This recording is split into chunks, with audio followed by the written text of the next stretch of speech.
Hello, my lovely squares. So as you can tell by the title of this video, it's story time with me. The story is called Greg. I'm going to have to call these improv stories because I don't have anything prepared. I just want to tell a story. And it's going to be a third person point of view. Once there was a boy named Greg. He was in 5th grade and he decided to go to the park. When Greg got to the park, he ran into this high schooler. When he ran into her, her chest ran into his face. And when Greg ran into her chest, he let out a sigh, but his lips were together, so it came out as a. And when that happened, the girl shrieked and pushed him down on the ground. Greg broke his arm. When Greg got home, he told his parents what had happened, and his dad gave him a high five, and then they took him to the emergency room. When they got to the emergency room, they went through the whole hospital experience, and Greg got a cast. After Greg got his cast, he went to the park again, hoping to find that girl, so he could apologize, like his father had told him to. So as Greg was walking, he did see the girl, and so he walked up to her and noticed how beautiful she was. She had a big booty, and a large pair of breastises, and it just made him happy to see her. And she had nice, long, flowing blonde hair, and he could tell that she wore a lot of makeup. And so he walked up to her, and he was going to apologize, but she shrieked and pointed to the boy next to her, and she goes, "Harold, get that little boy!" And the guy, I'm assuming his name is Harold, ran towards Greg and started beating on him. And as he was beating on Greg, he was saying things like, "You think you can touch my woman like that? Honey child, nuh-uh." And Greg broke his other arm. Before Greg left, he apologized to the girl and told her that it would never happen again. So Greg left and went to the emergency room yet again, getting another cast, and he came back to the park to just watch the girl. You know, not creepy or anything like that, just he wanted to see her. So Greg went to the park and he sat on a bench and pretended to read a book, which he did not like to read, but that was just his way of making it look like he was there for a reason. While he was reading in the park, the girl walked by with another boy, and they were holding hands and acting the way that she was acting with the boy named Harold. And Greg sat there watching them thinking, she doesn't seem very nice. So Greg continued to pretend to read the book, and the girl walked by with the boy, and she said, "Oh, it's that little kid again." And she was laughing and playing with her hair and acting completely different from the time before. And she said, "Oh, little boy, what's your name? How old are you?" So Greg, being awestruck about the fact that this girl wanted to actually talk to him, told her that his name was Greg and that he was in the 5th grade. And she laughed and she pointed to the new guy. And she said, "This is James. He's my boyfriend." And she gave him the awfulest stare ever. And he realized that she was trying to get him to go along with what she was doing. So he smiled and he said, "Hello, James. I'm Greg. I'm in 5th grade." And James smiled and he said, "What are you doing out here, little boy?" And Greg laughed and he said, "Oh, just reading a book, 'cause that's what I do. I read books." And James laughed, and he seemed to be a fairly nice guy. So Greg was just kind of happy. After a while they were talking, Greg decided that he wanted to have a little bit of fun with this girl's boyfriend named James. And he goes, "Oh, by the way, what's your name? You never told me what your name was." And the girl stiffened and she said Bianca. And Greg grinned at her and he said, "Okay, Bianca, what happened to Harold?" And Bianca stared at him for a second and she gave him that same glare as earlier. And she said, "Oh, Harold and I didn't end very well. So Greg smiled at her and he said, "Really? Because I saw you with him just yesterday. In fact, Harold actually punched me a few times. Don't you remember?" She stared at Greg for a moment and she said, "I don't think that was me." And Greg shrugged and said, "Well, it sure sounded like you, sure looked like you. You even introduced me to Harold." And Bianca stared at him, bewildered. She looked to James, who was staring wide-eyed at Bianca and Greg. "I'm sorry, Bianca, but I can't do this," James muttered, walking away from the two.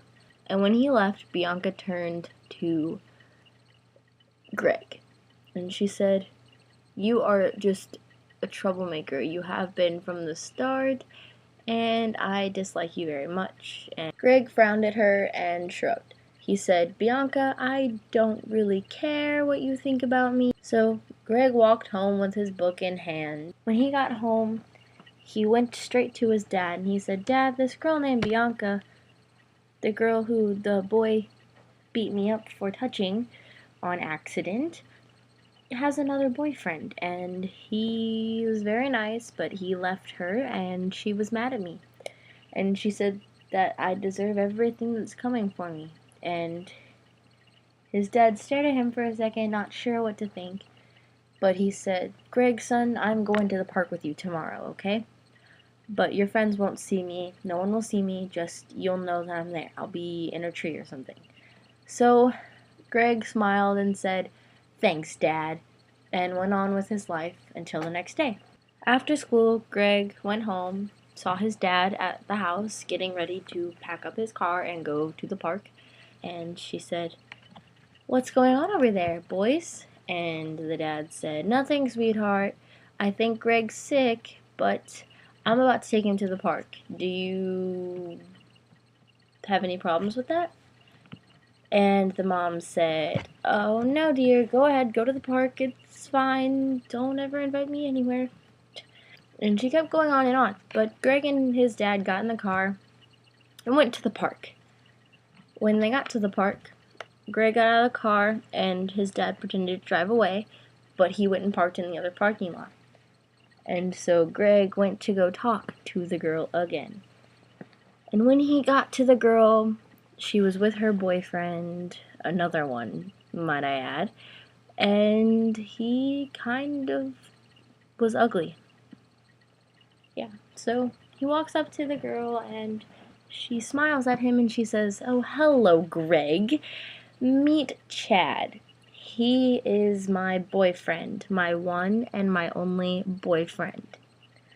And she grinned at Greg, and Greg grinned back, and he said, "Oh, really? Because just yesterday I shared with James the fact that you were with Harold just 2 days ago, and you had told me that you weren't with Harold for like the past week, so I don't believe you."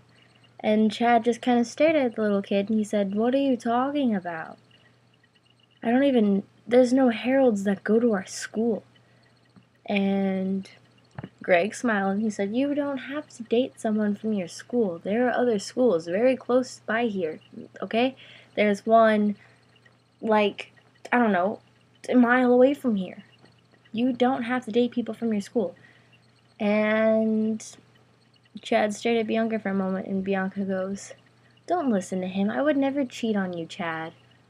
And Greg smiles at Bianca, and then he looks to Chad and he said, "How long have you and Bianca been dating?" And Chad said, 6 weeks. And Greg smiled at him again, and he said, "Chad, I'm sorry to say, but Bianca has been cheating on you. She was at the park yesterday with a guy named James, who broke up with her because he found out that she was with a guy named Harold just the day before, and he also claimed to be dating her for quite some time." Greg had actually added that part in, but it didn't really matter because he was getting his point across to Chad. Chad was fumed by he was red. He was getting angry. And he looked to Bianca and he said, "Is this true, babe?" And she stared at him for a moment and she said, "No, of course that's not true. What are you talking about? This little kid's out to get me. First, he motorboated me, and then he claimed that I pushed him and broke his arm, and then he claimed that somebody beat him up that was with me, and she went on and on and on. And Chad shut her up and he said, "I don't care, Bianca." And then he looked to Greg and pounded his fist against his hand like that. And he said, "I'm going to beat you up." And this is the fun part, ladies and gentlemen. As soon as he said that, Greg's dad walks up and he says, "No, there is going to be no beating here today." And then he pulls out a gun and shoots Chad in the foot. And Chad gets all crazy and confused and upset and backs off and he says, "Whoa, man, whoa. I didn't know that you were allowed to carry a gun in this state."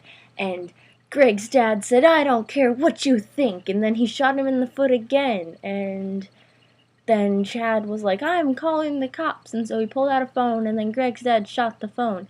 And then the phone broke and then Bianca was like, "Oh no, Chad, oh my God." And then Chad was like, "Listen, Bianca, if you're lying to me right now, I need you to tell me the truth. Are you with any other men?" And Bianca was like, "Well, maybe there's one, or two, or five." And she started scratching her head, and Chad goes, "Dang it, Bianca, how many are there?" And she says, "Well, if I add you in, there's 11. And Chad he gives up. He just drops to the ground and does not get up for like another 10 minutes or so.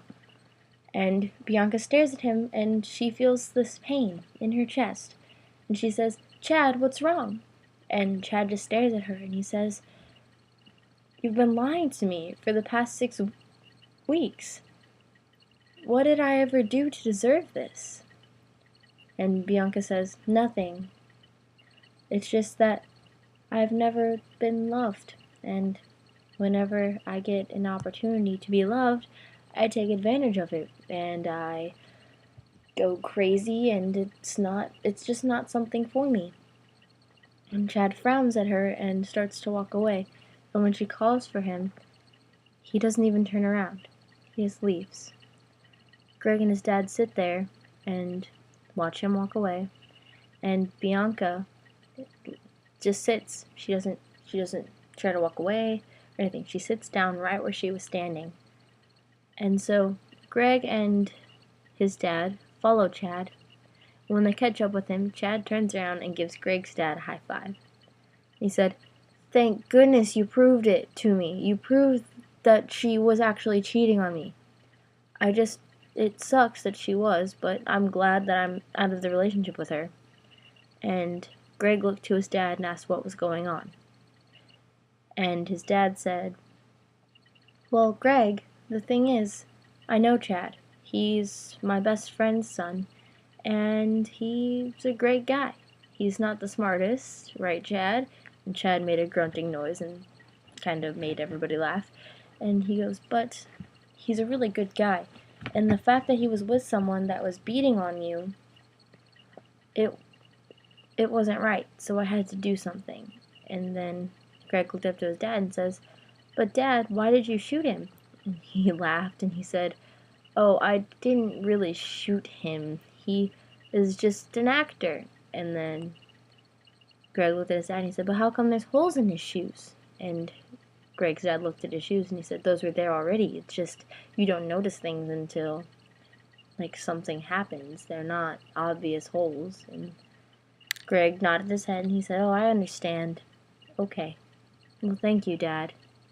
Thank you for proving to Chad what he needed to be proven to him, and thank you for being there for me when I needed you the most."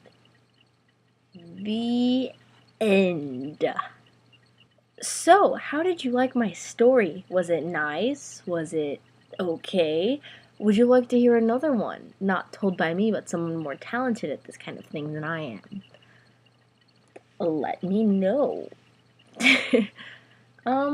So there's nothing else that I really need to say, so let's square it up.